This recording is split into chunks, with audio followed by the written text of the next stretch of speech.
Alright guys, back again with Serena, and we are in Laos. Serena's been to many places in Southeast Asia, Laos being one of them. So tell us about Laos. Well, first of all, it's located right in the center point of Southeast Asia, bordering Thailand, Cambodia, Vietnam, and China. So inland, really. So you can't go to the beach in Laos? No, but it's actually got a few islands in between then, islands in the actual lakes itself. Do some reading up on Laos. It's still fairly aquatic though, there's rivers and lakes and... waterfalls. Yeah. Indeed. Yeah, definitely. Yeah, I mean, you may not be needing your togs, your bikini, shall we say. But Vientiane is the capital. You went there first on your flight in? Yes, that's correct. We flew in from Kuala Lumpur using AirAsia flights, cheap air flights. Gonna love them. Anyway, so yeah, it's hardly an international airport, that's for sure. Okay. So you got off in your jumbo into the Mud Hut terminal? It's a good way to describe it, but it was somewhat like that. But I mean, the capital itself, very charming, very authentic, but definitely not commercialized. No skyscrapers, no highways. Not that I can see anyways. Okay.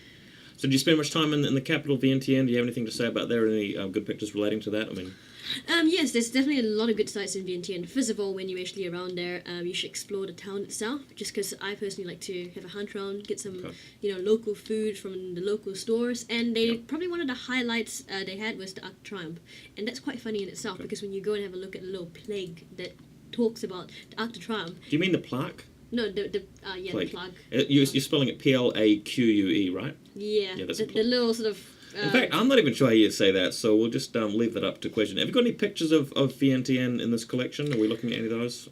No, because when I arrived, it was raining, so I didn't want my take a camera to photo. get wet. All Yeah. right. But I mean, hey, I guess it's more motivation for you guys to go have a look at the place. But the Okay. funny thing about the Arc de Triomphe, which I did take one photo underneath like a hood, it's quite funny because of the fact that the plaque actually says something like, up close it's even uglier from afar. So obviously the Laotians didn't really quite like Just the to French, YouTube I think. videos, we're going to put the spelling of that word in the description, so just check that out if you have no idea what you're saying. Anyway, you took a bus around travelling around the country. Yeah, that's right. Because I mean, while I was in Vientiane, probably one of the big sites to actually go see is the Buddha Park. Now that's a few hours out of the actual Vientiane city itself. So that was interesting because we took the local bus there. No tours, nothing. Okay. And when you got there, what was the Buddha Park like? We've got a lot of photos of that, so we're just going to go through these now, scroll through them. It looks like, I can't really tell whether there's just a couple of 100 meters square with the stuff, or it's quite expansive, or what. Yeah, it's quite expensive actually. It's like a little park, but the guy who actually carved out all these statues all around, if you can see in the picture here, it's a bit psychedelic, really. It's just one guy that did all these. Yeah. Whoa. I know. I reckon he was on some serious substance while he was He doing must have. this. He must have just been doing like a new guy every couple of months, and just working through his entire life, and just I'm bored of making people. I'm just gonna do some crocodiles and snakes. Oh, there's one there. There's like a big line down Buddha, and you see it's interesting. It's a lot of depiction of from the Buddha stories. I'm guessing from in terms of good, bad, and like you can see a lot of contrasting of the good and the bad basically. But I mean the hard part about this place was the fact that there wasn't exactly any sort of write-up or any sort of tourist sign to tell you what everything was about, so I couldn't really tell you specifically what each statue represents. Do you mostly come here to pray or to take your picture with Buddha? God no, just take a photo of Buddha really. I just think it looks cool in terms of a lot of the statues are huge, and they've got this one particular statue you can actually walk inside of through the mouth. It's like 3 stories, and out of those 3 stories, the middle part depicts Earth, the top part depicts heaven, and the bottom part depicts hell. And then right past heaven, when you go through the spiral staircase in the center of the whole entire sort of, I wouldn't call it building. I don't know how you'd call it. You guys can see it and tell me what you think. But at the very top, there's like a balcony that overlooks I would call the whole it Buddha a Park. rice cooker. A rice cooker, haha. But yeah, you can get up to the very top and you get a really good overview of the whole Buddha Park from that balcony point. Is that an actual live tree on top, or is it a sculpture? No, it's a sculpture. That'd be trippy if it was a tree. That would be cool. Like, man, that is a tree and a half and a bag of chips. Yeah, I couldn't actually get much photos of the depiction of the heaven and hell because it was too dark. But the hell, yeah, they had lots of like skulls and There's monsters. these stars around on the floor too, made of bricks or something. What's going on there?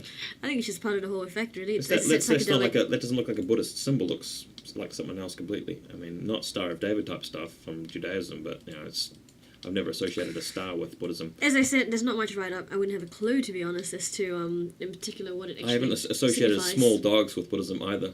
Oh, that small dog was funny. There's a funny story behind it. We had this Norwegian girl with me, and she's afraid of a little tiny dog that kept chasing her. And the funny part is, the more she jumped up on the statues to try and get away from the dog just kept waiting for her. So I just thought it was funny. That's cute. Now, you actually took quite a long bus ride, I understand, getting around to a different part of Laos. What was the story there? Well, okay, first of all, Vientiane is the capital. Really, I think the nicer parts of Laos, they actually describe Luang Prabang as probably the gem of Laos. Well, that's basically where I headed up to after Vientiane. So that's a 10-hour bus ride, sometimes more, most likely more, because the buses aren't exactly efficient in Laos. Wow, and I'm surprised to hear that. Well, I mean, don't forget, as I said earlier, Laos is still a country that hasn't been as much travelled compared to its neighbours, Vietnam and Thailand. Would you describe Laos as a third world country? Oh, heck yeah, of course. Of course it is. All Southeast Asia are third world country, but then there's third world country and then there's developed country. Places like Thailand, Vietnam are very much developed, you know what I mean? You don't really get that, or at least I didn't seem to see that. I think I probably picked the wrong term. I mean, you're right. I mean, I really meant to ask whether it was a developing country or a developed country, and it's still got a long way to go. Not at all. I mean, the buses aren't efficient. Let me take an example. On that bus ride up, the roads were pretty much gravel, okay? So what happened? The last 3 days it had been raining, gravel. It means that in a whole bunch of buses and heavy trucks going up that direction means the road is pretty much inaccessible because of too many tire tracks and too many sinking of the actual and sort of like little landslides really on the actual roads. So that was what actually happened to us. We actually got stuck about 10 kilometers outside Luang Prabang.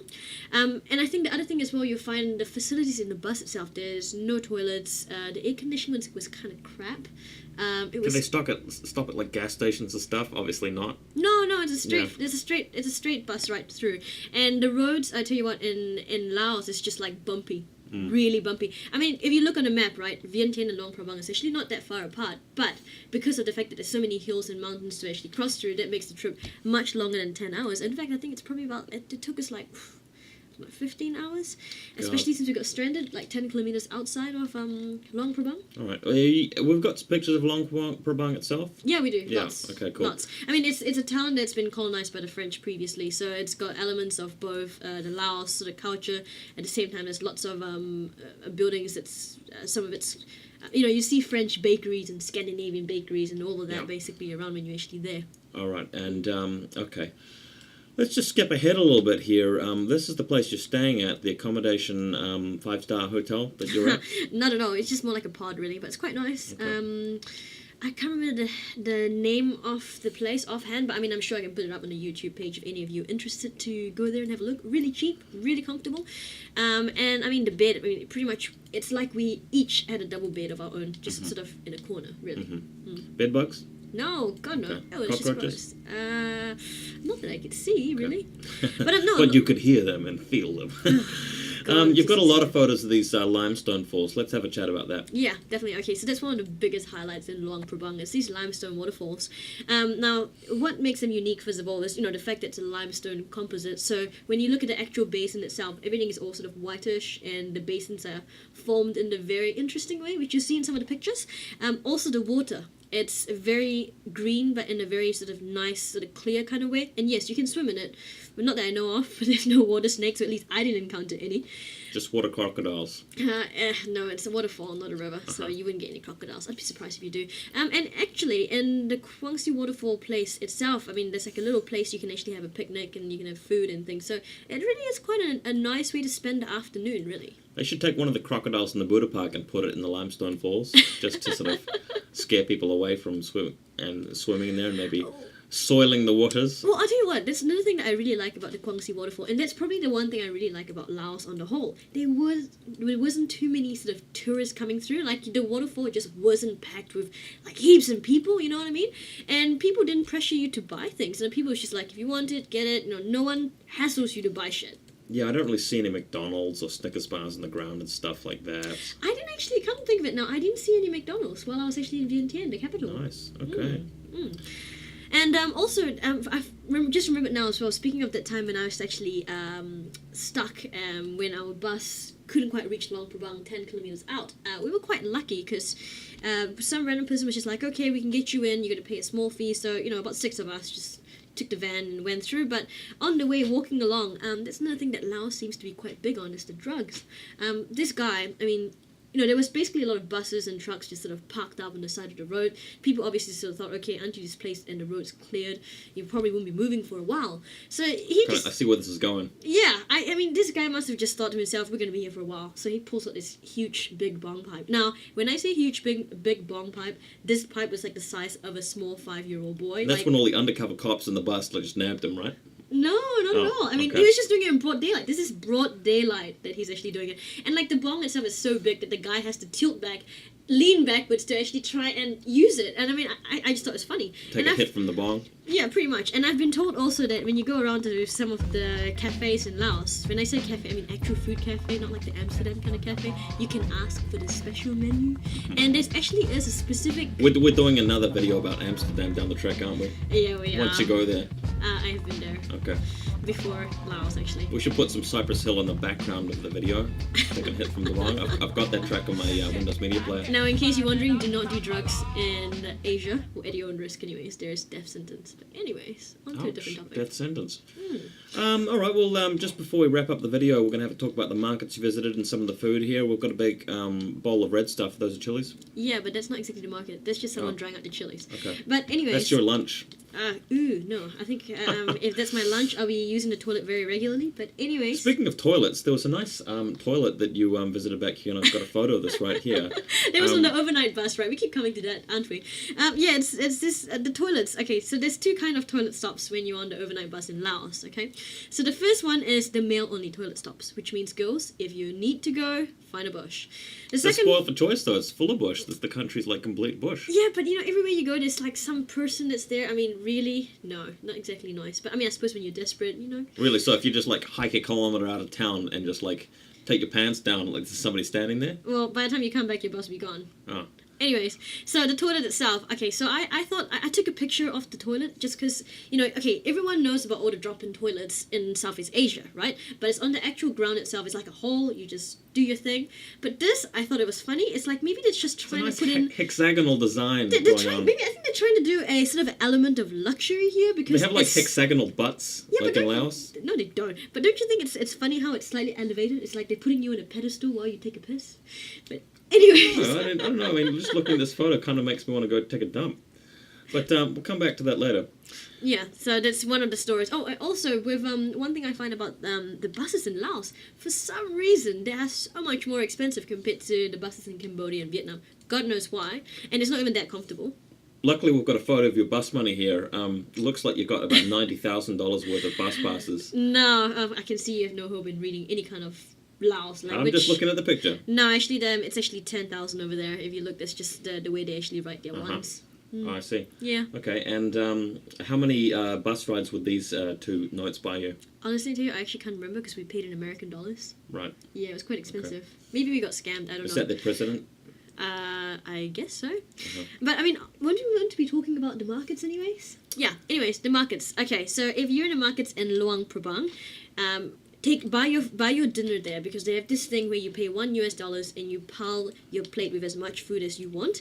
Now, I didn't have any problems with food poisoning, so I don't imagine you do. But don't forget, I am Asian, so maybe I've got a belly of steel. We've in fact got a photo of you chowing down on something at the market itself. You can get a massive chicken on a stick, and it's like again in American dollars, which is really nice. They just cook it, they barbecue it basically. All right, nice blurry photo. You're the woman on the left, is that right?